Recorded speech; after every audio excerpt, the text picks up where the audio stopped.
right, welcome back to the report. My name's Justin. We are welcomed always by Dudes and Billy. Say hello, fellas. How's it going? Today on the report, 4 interesting topics, a wide spread of topics. We'll start, first of all, with Nova Scotia baseball winning the Canada Cup championship, first time in history. Dudes, I'm going to let you take this one. All right, I think we downplayed a little bit. Like, this is a big fucking deal. Sorry to swear on you right off the get-go, but first time in history. I know you guys were chirping me earlier about how I said I played and blah blah blah. But when I played selects and the boys I played with on selects, we didn't have a chance ever. I mean, Billy knows this. You know it from playing in other sports. The other provinces have so much to choose from. So much. Like, think they played Ontario. Think of how many more kids that they had come to tryouts compared to Nova Scotia.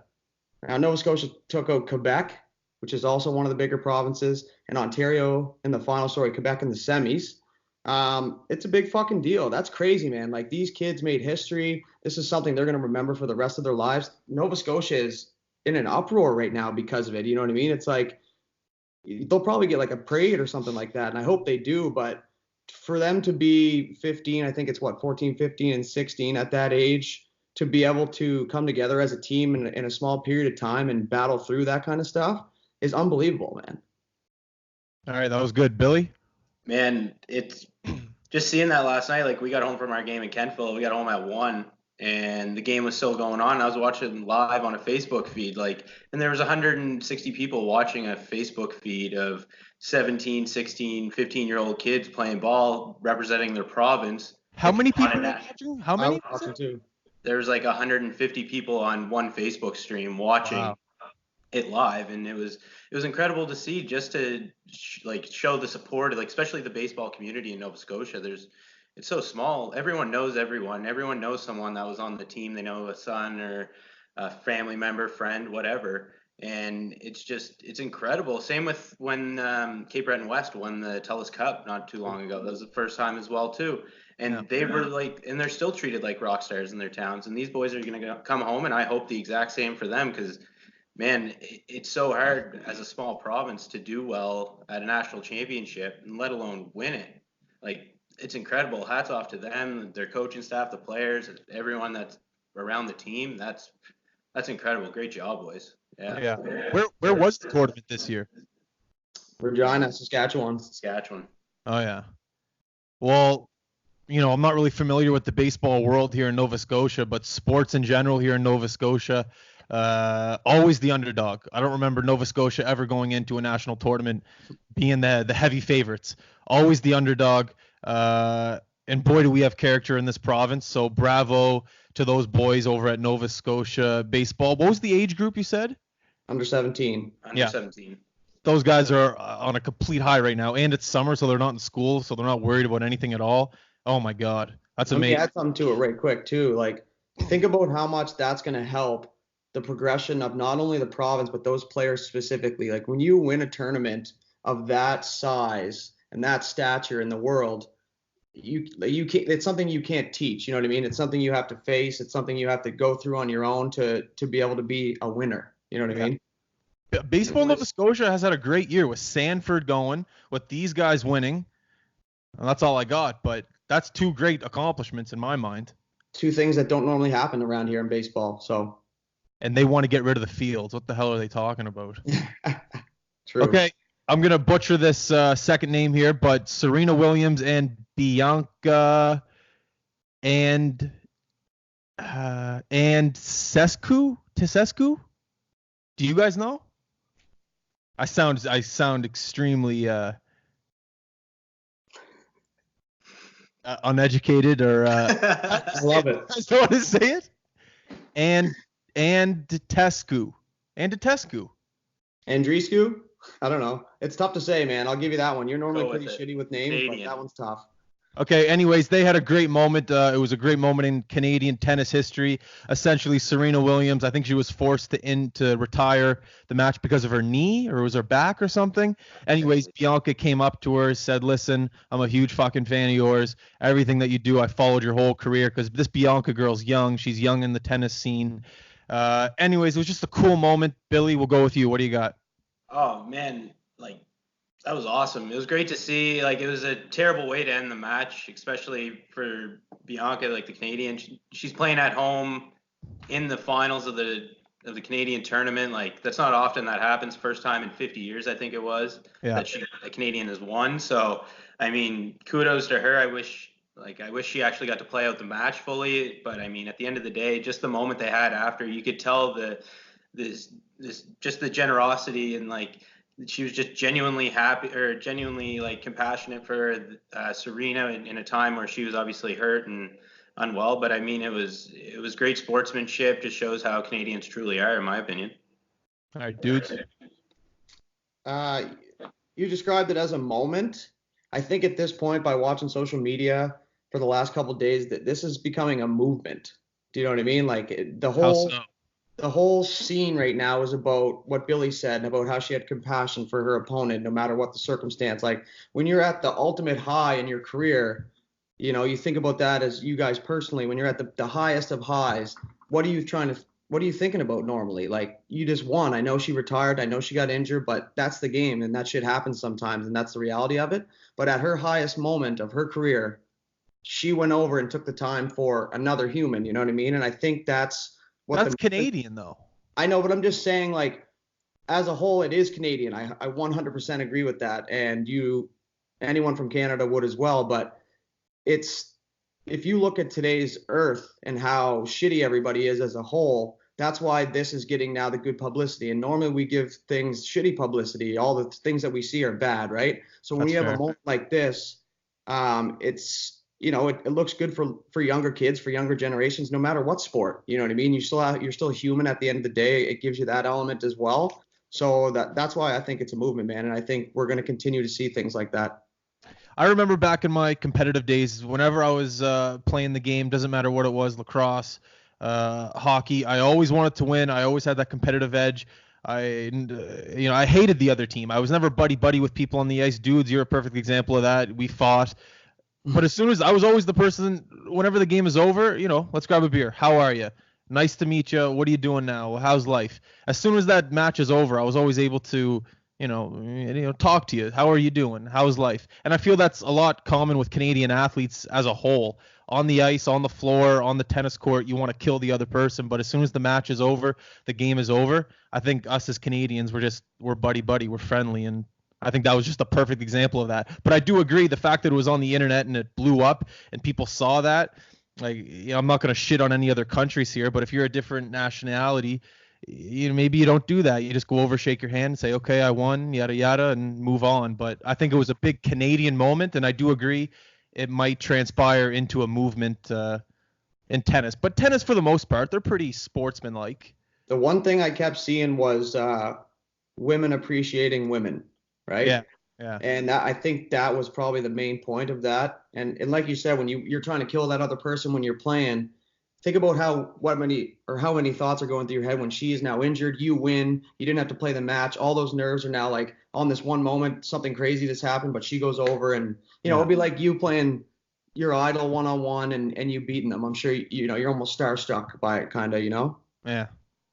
All right, this next one, it's a little tough to talk about, but we got to do it. Jeff Epstein committed suicide, or some people are saying it was a cover-up. If you don't know who Jeff Epstein is by now, he was a multi-billionaire, accused molester, child molester, sex trafficker, and a bunch of other accounts. Disgusting human being. But apparently he committed suicide this past couple of days. But a lot of people, conspiracy theorists, are saying that it was a cover-up due to the fact that Jeff Epstein was friends with Bill Clinton, Donald Trump, all these high-profile politicians and businessmen, essentially just to make sure that their name doesn't get out. Billy, what do you got on this one? Honestly, didn't know too much about it until the death just recently. Honestly, sounds like scumbag. Like, obviously, it speaks for itself. I mean, I don't even really like to talk about it because it's fucked, to be honest. I don't even like it. Like, it's been over in the news, and I've been just honestly refreshing sports feeds because I'm tired of hearing this shit. Like, just America, about how everything's going down complete fucking spiral downhill. I'm done with everything that news side of shit. Like, next. All right, dudes. I mean, that's pretty much how I feel about it. I didn't know who he was either.